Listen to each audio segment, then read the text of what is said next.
Hello everyone. हम oncology के questions कर रहे थे एनक्लेक्स के, तो हम 515 तक कर चुके हैं। तो आज हम शुरू करेंगे 516 से। तो क्वेश्चन है हमारा कि the nurse is conducting history and monitoring laboratory value on a client with multiple myeloma. What assessment finding should nurse expect to note? Select all that apply. तो क्वेश्चन क्या कहता है, एक क्लाइंट है जिसको क्या हुआ है, मल्टीपल माइलोमा हुआ है।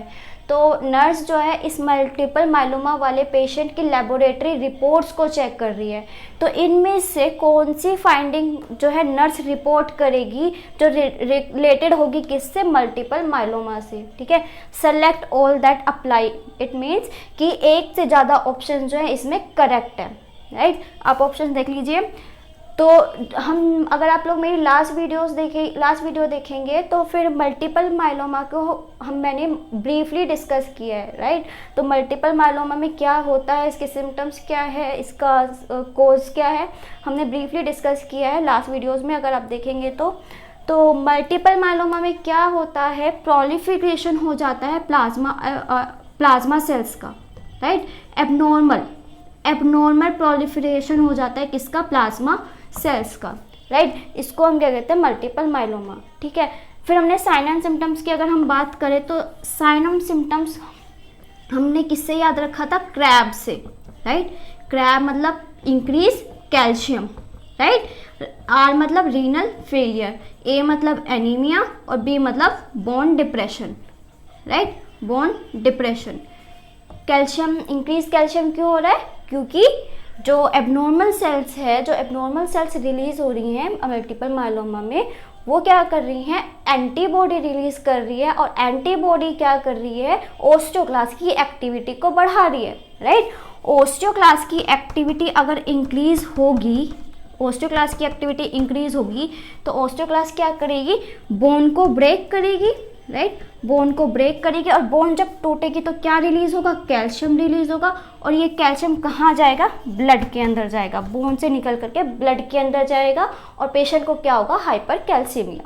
राइट, इसलिए हमने बोला इंक्रीज कैल्शियम। राइट, तो पेशेंट को क्या होगा, हाइपर कैल्सीमिया। राइट, नेक्स्ट है रीनल फेलियर। अब कैल्शियम रिलीज हो रहा है, ब्लड में जाएगा, रीनल के पास जाएगा फिल्टर होने के लिए, और क्या क्रिएट कर सकता है, रीनल कैल्कुलाई। तो रीनल कैल्कुलाई की वजह से पेशेंट को चांसेस है रीनल फेलियर होने के। राइट, नेक्स्ट एनीमिया कोज होगा। नेक्स्ट है बोन मैरो डिप्रेशन। ये साइन है किसके, मल्टीपल माइलोमा के। राइट, हमने इन सभी को ब्रीफली डिस्कस किया लास्ट वीडियोस में, अगर आप देखेंगे तो। करेक्ट, तो अब हम ऑप्शंस देखते हैं क्या क्या हो सकता है। ठीक है, हम ऑप्शन पहले देखते हैं, ये HB लेवल 15.5, ये तो नॉर्मल फाइंडिंग है ना, नॉर्मल फाइंडिंग है, तो फिर ये तो क्लिनिकल फाइंडिंग नहीं है मल्टीपल माइलोमा के रिगार्डिंग, तो ये तो हम एलिमिनेट कर देते हैं ऑप्शन को। राइट, नेक्स्ट है कि कैल्शियम लेवल 8.6। तो जो नॉर्मल कैल्शियम लेवल होता है, नॉर्मल कैल्शियम लेवल कितना होता है, वो कितना होता है, 9 to 10.5। राइट, 9 to 10.5 mg/dl, ये नॉर्मल रेंज होती है। तो 8.6 तो नॉर्मल रेंज के अंदर आ रही है ना, तो ये भी क्या है, नॉर्मल फाइंडिंग है, इसलिए ये भी ऑप्शन हमारा नहीं होगा। राइट, नेक्स्ट ऑप्शन है serum creatinine level. Right, serum creatinine level कितना होता है, 0.6, नॉर्मल जो होता है 0.6 to 1.3 होता है mg/dl। तो ये 1.3 से तो ज़्यादा है, 1.3 से ज़्यादा है, तो ये क्या है, एबनॉर्मल फाइंडिंग है। राइट, एबनॉर्मल फाइंडिंग है, तो ये क्या है, हमारा करेक्ट आंसर है। और पेशेंट के अंदर सीरम क्रिएटिनिन लेवल इंक्रीज मिलेगा। क्यों, क्योंकि बेंजोन प्रोटीन हमने देखा था, बेंजोन प्रोटीन रिलीज हो रहा है, बेंजोन प्रोटीन की वजह से पेशेंट का क्या होगा, एसिड लेवल बढ़ा हुआ होगा, और पेशेंट का सीरम क्रिएटिनिन लेवल जो है इंक्रीज मिलेगा। राइट, तो ये एबनॉर्मल फाइंडिंग है, नॉर्मल होता है 0.6 से 1.3 से ज़्यादा है, तो यही क्या है, एबनॉर्मल फाइंडिंग है। तो ये एक है हमारा मल्टीपल माइलोमा से रिगार्डिंग ये एबनॉर्मल फाइंडिंग हमें मिलेगी। फिर फर्स्ट ऑप्शन है पैथोलॉजिकल फ्रैक्चर, बिल्कुल होगा पैथोलॉजिकल फ्रैक्चर। क्यों होगा, क्योंकि ये प्लाज्मा सेल्स है, एबनॉर्मल प्लाज्मा सेल्स है, वो क्या कर रही हैं कि एक एंटीबॉडी रिलीज कर रही है जो कि ओस्टियोक्लास्ट की एक्टिविटी को इंक्रीज कर रहा है। ओस्टियोक्लास्ट क्या करता है, ओस्टियोक्लास्ट बोन को तोड़ने का काम करता है, और बोन टूटेगी तो कैल्शियम रिलीज होगा, और कैल्शियम टूट के कहाँ जाएगा, ब्लड के अंदर, और पेशेंट को क्या होगा, हाइपर कैल्सीमिया। और उसके साथ साथ क्या होगा, बोन का मास कम हो रहा है ना, कैल्शियम रिलीज हो रहा है, बोन का मास कम हो रहा है, ठीक है, बोन मास कम हो रहा है, तो बोन कैसी हो जाएगी, पोरस हो जाएगी। पेशेंट को ऑस्टियोपोरोसिस होने के चांसेस हो गए, तो ऑस्टियोपोरोसिस अगर उसको चांसेस होंगे होने के, तो इजीली क्या हो जाएगा, पेशेंट को फ्रैक्चर होने के चांसेस होंगे। तो क्या होगा राइट ऑप्शन की पैथोलॉजिकल फ्रैक्चर, ठीक है, पैथोलॉजिकल फ्रैक्चर फाइंडिंग मिलेगी हमें मल्टीपल माइलोमा वाले पेशेंट के अंदर। तो बी ऑप्शन है हमारा यूरिन एनालिसिस फॉर नाइट्रेट्स। अगर यूरिन एनालिसिस करेंगे तो उसमें नाइट्रेट की फाइंडिंग हमें मिलेगी मल्टीपल माइलोमा वाले पेशेंट में, ठीक है। तो करेक्ट ऑप्शन है हमारे ए, बी एंड ई, राइट। जो मल्टीपल माइलोमा वाला पेशेंट है उसको चांसेस होंगे पैथोलॉजिकल फ्रैक्चर के, सीरम क्रिएटिनिन लेवल उसका इंक्रीज मिलेगा, एंड यूरिन एनालिसिस करेंगे तो उसमें नाइट्राइट्स मिलेंगे। नेक्स्ट क्वेश्चन देखते हैं 517, ओके। तो नेक्स्ट क्वेश्चन है हमारा the gastrectomy is performed on a client with gastric cancer, ठीक है। किसी एक पेशेंट है उसको गैस्ट्रिक कैंसर है, उसके लिए पेशेंट का क्या हुआ है, गैस्ट्रेक्टमी हुई है। तो in the immediate post operative period the nurse notes bloody drainage. तो पोस्ट ऑपरेटिवली नर्स ने क्या असेस किया कि नर्स को क्या हो रहा है, ब्लडी ड्रेनेज हो रहा है, किससे, एनजी ट्यूब से, नेजोगैस्ट्रिक ट्यूब से। तो the nurse take which most appropriate action. तो इनमें से नर्स कौन सा अप्रोप्रिएट एक्शन लेगी।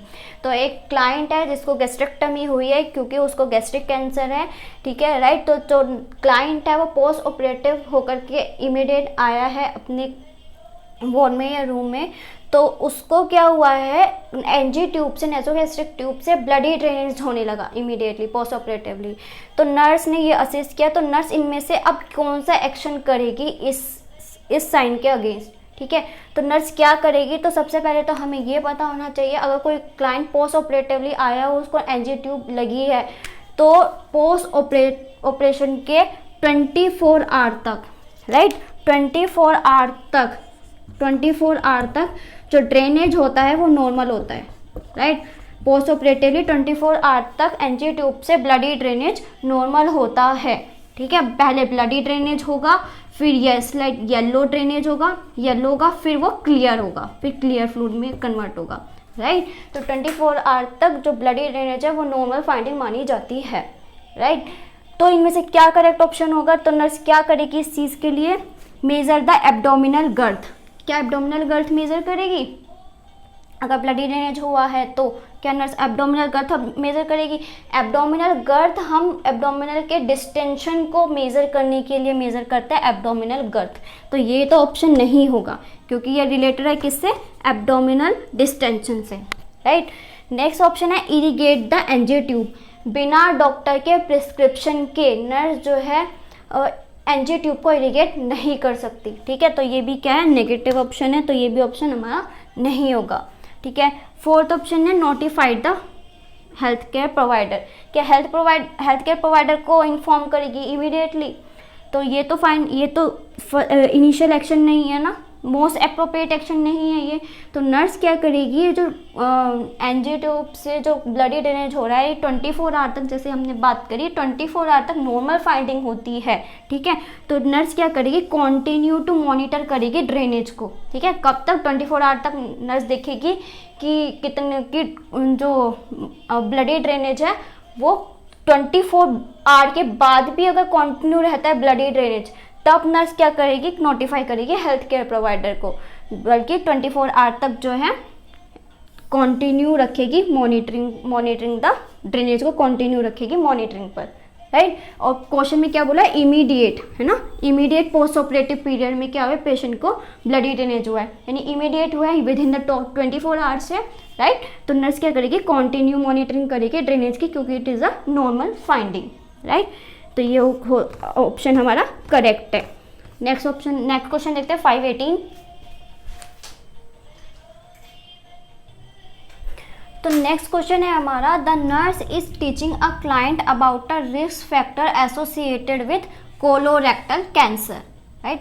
The nurse determines that further teaching is necessary related to colorectal cancer, right, colorectal cancer. तो क्वेश्चन क्या पूछ रहा है, रिस्क फैक्टर पूछ रहा है किसका, कोलोरेक्टल कैंसर का, राइट। कोलोरेक्टल कैंसर क्या होता है, कोलोरेक्टल कैंसर जो होता है, कैंसर होता है किसका, बोवल का, कोलोन का और रेक्टम का, ठीक है, रेक्टम एरिया का। इन तीनों के कैंसर को हम बोलते हैं, कमांडी बोलते हैं कोलोरेक्टल कैंसर। तो कोलोरेक्टल कैंसर का रिस्क फैक्टर क्या क्या होता है, एक तो हिस्ट्री हो कोलोरेक्टल पॉलिप्स की, किसी को पास में कोई हिस्ट्री हो तो चांसेस हो सकता है पेशेंट को कोलोरेक्टल कैंसर हो जाए, ठीक है। नेक्स्ट है फैमिली हिस्ट्री हो किसी को कोलोरेक्टल कैंसर की, ये भी एक रिस्क फैक्टर होता है किसका, कोलोरेक्टल कैंसर का। या क्रोनिक इन्फ्लेमेशन हो क्लाइंट को, बाउल डिजीज हो किसी को, वो भी क्या होता है, रिस्क फैक्टर होता है किसका, कोलोरेक्टल कैंसर का, राइट। तो और एक और चीज़ कि कोलोरेक्टल कैंसर जो होता है मेनली किस में होता है, जो रिस्क फैक्टर पर जो मोर प्रोन होते हैं कोलोरेक्टल कैंसर के, वो लोग होते हैं जिनकी एज 50 ईयर्स से ज़्यादा होती है, ठीक है, जिनकी एज 50 ईयर्स से ज़्यादा होती है वो ज़्यादा प्रोन होते हैं कोलोरेक्टल कैंसर के, राइट। तो क्वेश्चन ऑप्शंस क्या कहता है, तो क्वेश्चन में देखो क्या बोला है कि the further teaching is necessary, ये मतलब कि नेगेटिव वर्ड हमें देखना है, मतलब कि क्लाइंट एक ऐसी बात बोलेगा, ऐसी गलत बात बोलेगा जो कि रिस्क फैक्टर ऑफ कोलोरेक्टल के रिगार्डिंग नहीं है, ठीक है। हमें वो नेगेटिव पॉइंट देखना है कौन सा है, और वो ही हमारा क्या होगा, करेक्ट ऑप्शन होगा, राइट। नीड फॉर उस मतलब फिर से समझाने की ज़रूरत है, अभी उसने गलत सेंटेंस बोला है, उसको अभी फिर से समझाने की ज़रूरत है, और वही हमारा क्या होगा, राइट आंसर होगा, करेक्ट। तो सेकेंड ऑप्शन देखो, हिस्ट्री ऑफ कोलोरेक्टल पॉलिप्स, ये हमारा करेक्ट ऑप्शन है, ये ठीक सेंटेंस बोला क्लाइंट ने। फिर नेक्स्ट है family history of colorectal cancer, अगर किसी को family history of colorectal cancer की के चांसेस हो सकते हैं कोलोरेक्टल कैंसर के, ये भी करेक्ट स्टेटमेंट बोला। नेक्स्ट है क्रोनिक इन्फ्लामेशन बाउल डिजीज, अगर किसी को क्रोनिक इन्फ्लामेशन हो बाउल डिजीज की तो क्या है, ये भी एक रिस्क फैक्टर है कोलोरेक्टल कैंसर का, ये भी करेक्ट ऑप्शन है, ये भी करेक्ट सेंटेंस है क्लाइंट का। फर्स्ट ऑप्शन क्या कहता है कि as younger than 50 years, right. तो ये क्या है, ये इनकरेक्ट स्टेटमेंट है क्लाइंट की, उसको अभी फिर से समझाने की ज़रूरत है, क्योंकि कोलोरेक्टल का रिस्क फैक्टर जो होता है, कोलोरेक्टल कैंसर का रिस्क फैक्टर कौन सा है कि ये उनमें ज़्यादा प्रोन होता है जिनकी एज 50 ईयर्स से ज़्यादा होती है, राइट। 50 ईयर्स से जिनकी एज ज़्यादा होती है उनको चांसेस होते हैं किसके, कोलोरेक्टल कैंसर से। लेकिन क्लाइंट क्या कह रहा है कि एज यंगर देन 50, जो 50 ईयर्स से कम होते हैं वो उनको चांसेस होता है, उनको ये रिस्क फैक्टर होता है कोलोरेक्टल कैंसर का। तो ये हमारा क्या होगा, ये हमारा करेक्ट ऑप्शन है, राइट। ये हमारा जो पेशेंट की इनकरेक्ट स्टेटमेंट है, ये हमारा करेक्ट ऑप्शन है, राइट। क्योंकि 50 ईयर्स से कम वाले पेशेंट को जो है रिस्क फैक्टर नहीं होता कोलोरेक्टल का, जबकि किसको होता है, जिनकी एज 50 ईयर्स से ज़्यादा है, राइट। नेक्स्ट क्वेश्चन देखते हैं 519। तो नेक्स्ट क्वेश्चन है हमारा, the nurse is assessing the perineal wound in a client who has return from the opening room following an abdominal perineal reaction and notes serosanguineous drainage, right, from the wound.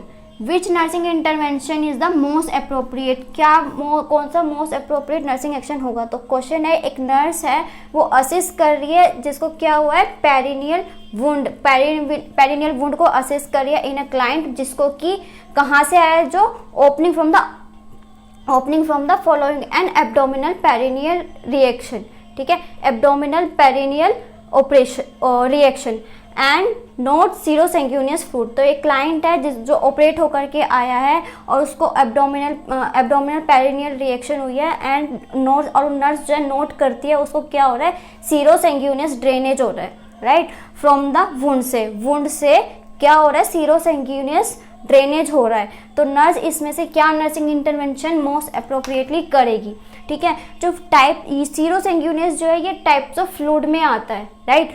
Types of fluid में आता है। तो fluid के types जो होते हैं, जो types होते हैं फ्लूइड के, जो फ्लूइड के टाइप्स होता है 4 टाइप होते हैं, राइट। पहला है सेंगुनियस, राइट, सेंगुनियस। जो सेंगुनियस फ्लूइड होता है ये रेड कलर का होता है, ठीक है, रेड कलर का फ्लूइड होता है। तो क्वेश्चन भी आता है कि रेड कलर का फ्लूइड को हम क्या कहते हैं, उसको क्या बोलते हैं, सेंगुनियस, राइट। सेकेंड होता है सीरस, सीरस, राइट। सीरस कैसा होता है, सीरस होता है वाटरी कलर का, वाटरी, राइट, वाटरी होता है, वाटरी कलर का, वाटर जैसा, ट्रांसपेरेंट जैसा। जैसे कि एग्जांपल है CSF, CSF वाटरी होता है ना, उसका कोई कलर नहीं होता, कलरलेस होता है, तो वो क्या है, सीरस है, राइट। नेक्स्ट है सीरोसेंगुनियस, सीरोसेंगुनियस, सीरोसेंगुनियस, ठीक है, जो कि नर्स जो है क्या कर रही है, नोट कर रही है कि सीरोसेंगुनियस ड्रेनेज हो रहा है वुंड से, ठीक है। तो नर्स इसके लिए क्या करेगी, हमें ये बताना है, ठीक है। तो ये टाइप्स ऑफ फ्लूइड में आता है सीरोसेंगुनियस। ये कैसा होता है, ये क्या होता है, ये मिक्सचर होता है सेंगुनियस का एंड सीरस का, यानी वो उसमें रेड कलर का भी होगा, वाटरी कलर भी होगा उसका, तो दोनों का मिक्सचर को हम बोलते हैं सेंगुनियस।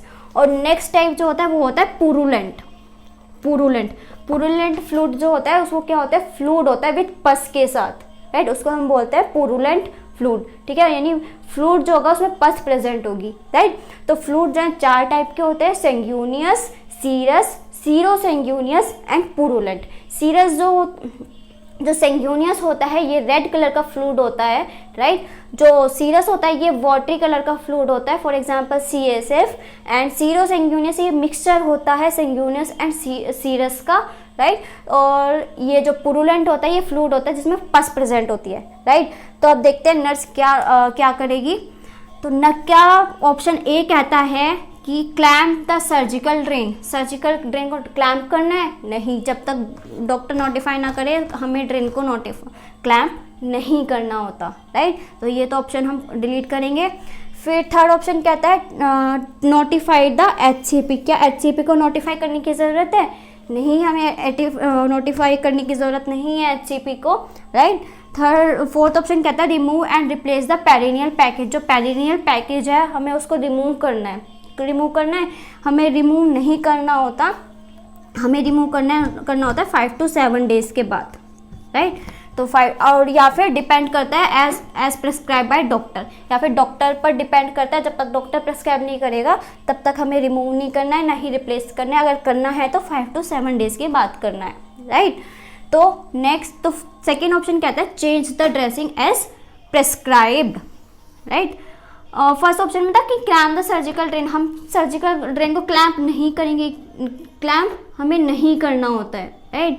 अगर हमने क्लैम्प कर दिया, मान लो अगर हमने क्लैम्प कर दिया सर्जिकल साइड को, तो सर्जिकल ड्रेन को, तो जो क्या उससे क्या होगा, जो भी ड्रेनेज है वो कहाँ एक्यूमुलेट हो जाएगा, टिश्यूज़ के अंदर एक्यूमुलेट हो जाएगा, और क्या क्रिएट करेगा, इन्फेक्शन होने के चांसेस होंगे, राइट। इसलिए हमें क्या करना है, सर्जिकल ड्रेन को क्लैम्प नहीं करना है, राइट। तो सेकेंड ऑप्शन है change the dressing as prescribed. तो हमें क्या करनी है, ड्रेसिंग को चेंज करना है as prescribe by the doctor, ठीक है।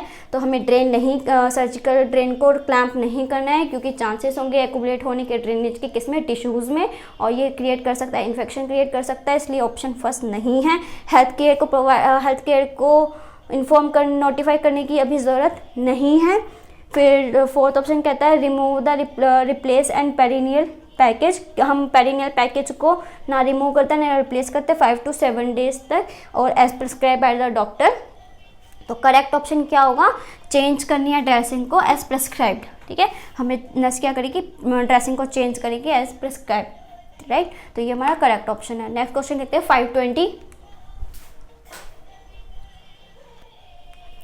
तो नेक्स्ट क्वेश्चन है हमारा, the nurse is assisting the colostomy of a client who has had an abdominal perineal rejection.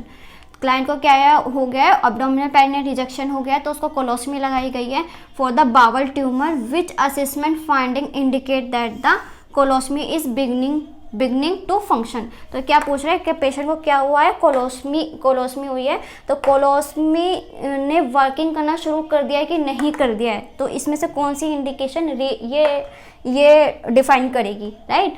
तो कोलोस्मी जब पेशेंट को होती है तो कोलोस्मी की कुछ कैरेक्टरिस्टिक्स है, राइट। तो कोलोस्मी जो होती है, कोलोस्मी का कलर जो होता है, जहाँ से क्वेश्चन आता है, कोलोस्मी का कलर जो होता है वो कैसा होता है, ब्रिक रेड कलर का, राइट।